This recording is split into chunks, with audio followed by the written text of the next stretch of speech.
அஸ்மத்குருபியோ நமக. சுவாமி திருமழிசை ஆழ்வாருடைய நான்முகன் திருவந்தாதியில இன்றைய பாசுரம் 49வது பாசுரம். போன பாசுரம் 48வது பாசுரத்தில் சர்வேஸ்வரனோடும் நித்தியசூரிகளோடும் ஒரு வித்தியாசமே இல்லாமல் எல்லாரும் விரும்புவது திருவேங்கடமலையே. சர்வேஸ்வரன் விரும்புவதும் திருவேங்கடமலை, நித்தியசூரிகள் விரும்புவதும் திருவேங்கடமலை. சம்சார தாபத்தை போக்கும் இந்த மலைக்கு போய் தன்னுடைய சம்சார தாபத்தை போக்கும் மக்கள் விரும்புவதும் திருவேங்கடமலை. இந்த அசுரர்கள் மாளும்படி தனது சக்கரத்தை பிடித்து தேவர்களை காத்தருளும் பெருமானுடைய மலை திருவேங்கடமலை என்று தெரிவித்தார் போன பாசுரம் 48வது பாசுரத்தில். அதுவும் மலை மேல் இருந்தவனை பற்றி இந்த பாசுரங்களில் தெரிவித்த அப்புறம் மலை கீழே இருந்து எப்படி அவன் தன்னுடைய நீர்மையை காண்பித்து தன்னுடைய சௌசீல்ய சௌலபியத்தை காண்பித்து எப்படி மக்களை தேவர்களை காக்கினான் என்று தெரிவிக்கிறார் அடுத்த பாசுரம் 49. மலையாமை மேல் வைத்து வாசுகியை சுற்றி தலையாமை தான் ஒரு கைப்பற்றி அலையாமல் பீரக் கடைந்த பெருமான் திருநாமம் கூறுவதே யாவர்க்கும் கூற்று. ரொம்ப அழகான சிம்பிள் வேர்ட்ஸில் சுவாமி சொல்றது, தேவர்களுக்காக பெருமான் பட்ட பாடுகளை பாருங்கள். பருத்தி பட்ட 12 பட்டான் என்பர் ஆச்சாரியர்கள். எத்தனை ஸ்ட்ரகிள், எத்தனை முயற்சி, தன்னுடைய உடமையை காக்கணும்னு அவ்வளவு ஒரு பாரிப்பு, அவ்வளவு ஒரு ஆஸ்ரித வத்சலன்.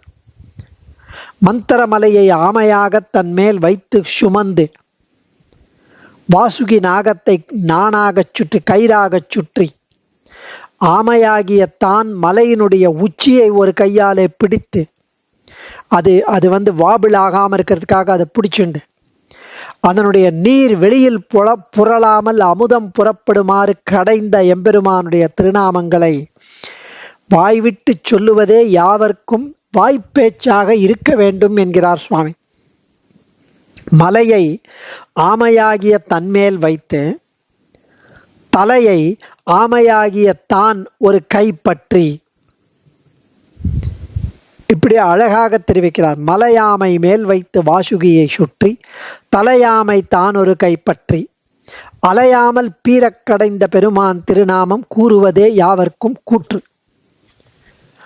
அதாவது மலை மந்திர பர்வத்தை ஆமை மேல் வைத்து கூர்ம ரூபியான தன்மேல் வைத்து வாசுகியா நாகத்தை சுற்றி கடை கயிறாகச் சுற்றி ஆமை தான் கூர்மரூபியாக இருந்த திரு அவதரித்த அந்த தானே தலை ஒரு கைப்பற்றி மலையின் உச்சியை ஒரு கையாலே பிடித்து அமுக்கி அலையாமல் நீர் வெளியிலே புரளாமல் வெளியே வந்து விழாமல் பீர கடைந்த அமுதம் புறப்படும்படியாக கடலை கடைந்த அருளின பெருமான் எம்பெருமானுடைய திருநாமங்களை விஷ்ணு சகஸ்ரநாமத்தை கூறுவதே வாய்விட்டு சொல்லுவதே யாவர்க்கும் கூற்று.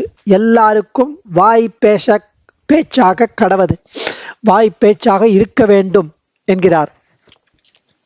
மலையாமை மேல் வைத்து மந்தரமலையை ஆமையாகிற தன்மேல் வைத்து சக்தியே இல்லாத தேவர்களை ரட்சிப்பதற்காக தானே மந்தரமலையை பெயர்த்து வந்து திருப்பார்க்கடலிலே மத்தாக நாட்டி அது அமிழ்ந்து போகும் அளவில் தானே ஆமையாக கீழே புகுந்து அதை தாங்கி வாசுகியை சுற்றி வாசுகி என்னும் பெருநாகத்தை கயிறாகச் சுற்றி ஆமை தான் தலை ஒரு கைப்பற்றி மலை அமிழ்ந்து போகாமல் கீழ் நின்று தாங்கினாவுட கடையும் போது மலையானது மேலேயும் புறங்களிலேயும் அலையும் வாபிளாகும் இல்லையா?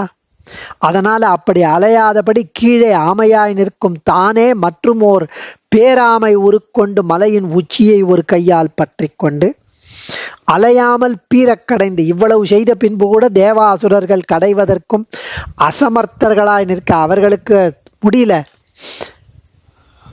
அதுவும் அந்த பாம்போட மூச்சு காற்று பட்டி எல்லாம் மயங்கி விழறா. தானே 2 உருவம் எடுத்து ஒரு பக்கம் தேவராகவும் இன்னொரு பக்கம் அசுரர்கள் சைட்லையும் தானே முன்னின்று கடைந்தபடி அலையாமல் பீரக் கடைந்த பெருமான், கடல் கொந்தளிக்காதபடி அமிர்தம் வெளிவரும்படி கடலின் உட்புறமெல்லாம் உடைந்து கிழியும்படி கடைந்து அச்செயலால் தானே தேவாதி தேவன் என்று ஜொலித்து கொண்டு விளங்க நின்றவன் கடைந்த பெருமான். இச்செயலாலே தேவ ஜாதி முழுவதையும் தன்னுடைய சொத்தாக எழுதி கொண்டவன் என்றும் கொள்ளலாம். பெருமான் திருநாமம் கூறுவதே யாவர்க்கும் கூற்று. இப்படி அந்நிய பிரயோஜனர்கள் மீதி பலன் தன்னுடைய செல்வம் வேணும், சொத்து வேணும், பதவி வேணும்னு கிடைக்கும் தேவர்களுக்கு தன்னை அழிய மாறி அழித்து நீர்மையோடு அவதாரம் பண்ண கூர்மாவதாரம் எடுத்த சர்வேஸ்வரனுடைய அந்த நீர்மை, அந்த வன்மை, அவனுடைய வலிமை, அவனுடைய இரட்சகத்துவம் முதலிய குணங்களை கூறும் திருநாமங்களை சொல்லுவதே அந்நிய பிரயோஜனர்களோடு, அதாவது தேவர் மனிதர்கள் இவர்களோடு, அனன்ய பிரயோஜனர்களோடு, நித்தியசூரிகள் பரமைகாந்திகள் இவர்களோடு ஒரு வித்தியாசமில்லாமல் அனைவருக்கும் தகுந்தது அவனுடைய பெயரை சொல்லுவதே என்று ஆழ்வார் தெரிவிக்கிறார். அதாவது மலையாமை மேல் வைத்து வாசுகியை சுற்றி தலையாமை தானொரு கைப்பற்றி அலையாமல் பீரக் கடைந்த பெருமான் திருநாமம் கூறுவதே யாவர்க்கும் கூற்று. அவன் பெயர் கூறுவதே எல்லாருக்கும் நல்லது. அடியேன் விஷ்ணு சகசநாமம் சேவிங்கோங்கிறார். ஆழ்வார் திருவடிகளே சரணம்.